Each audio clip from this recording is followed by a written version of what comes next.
The Oklahoma Sooners finally pull off a flip here in the 2026 recruiting cycle, this time in a four-star defensive lineman.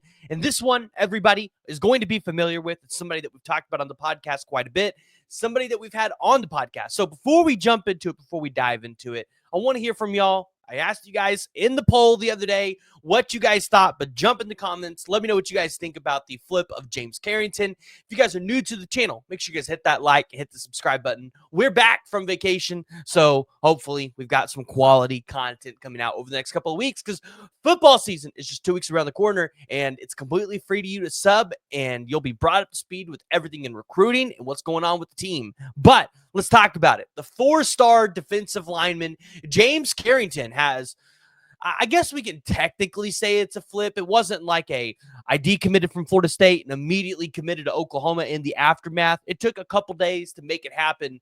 But in the decommitment from Florida State, it felt like the pieces came together for Oklahoma to go out there and land this recruitment. I think there was an article at one point that was put out that kind of put Texas A&M in the mix as well, but it didn't feel like from the conversations that I was having that anybody else was going to be in the mix for James Carrington services. Now, he decommitted from Florida State on August 14th, and we're a little late, right? He committed to Oklahoma on Saturday. It's currently Sunday. But listen, I was traveling. I was on a plane. Couldn't make y'all a video.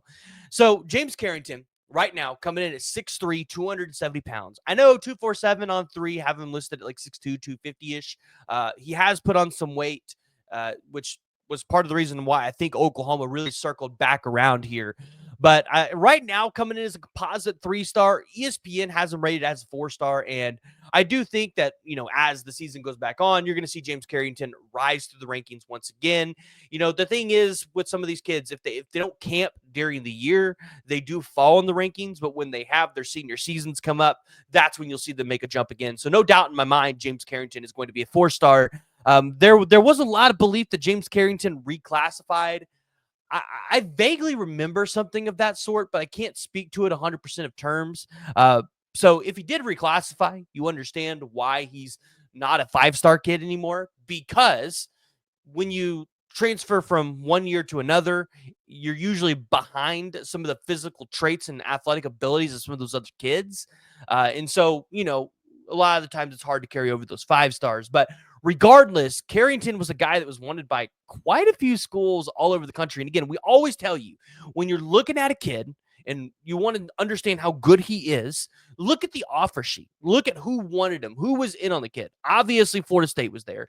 Alabama was in there. Florida was in there. Georgia was in there. A&M, Miami. You had Nebraska. You had LSU. You had Notre Dame. You had Oregon. I can go down the list. And a lot of schools wanted James Carrington's abilities.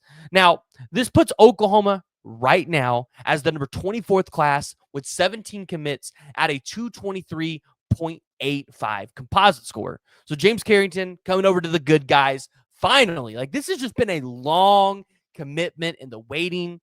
We've been covering this recruitment for quite a while. Oklahoma's been there. One of the great things that you are going to get as an Oklahoma Sooner fan with James Carrington is he's pretty versatile. I think this is a guy that when he's here at Oklahoma can probably fill in the shoes of an Ethan Downs role, right? Where he can slide inside, but he can also be kind of like an edge rusher type.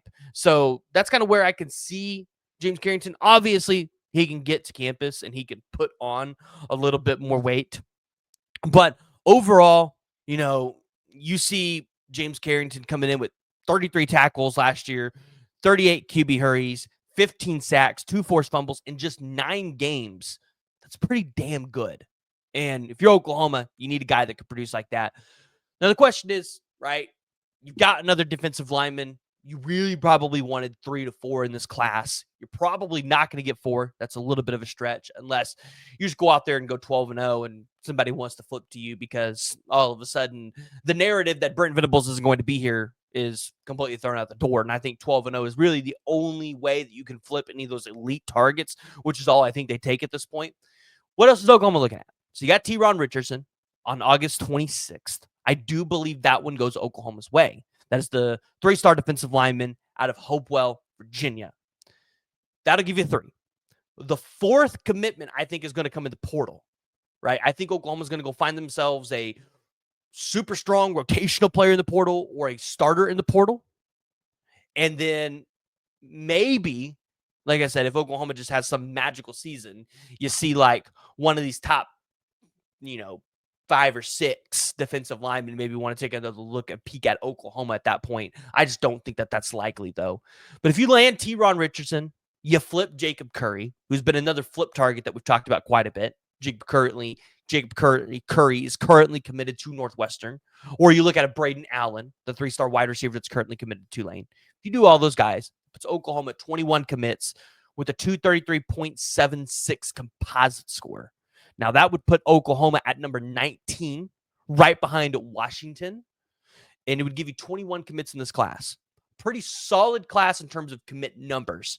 Now, Oklahoma would still have chances to move up in the team rankings because as these guys are going to go into senior seasons, you're going to see guys continue to rise. I expect Bo Bentley to be a 5-star. I also expect Jake Krull to be a 5-star by the end of the cycle. So those would help boost you up in the rankings. And then Oklahoma's definitely going to be in on a couple flip targets.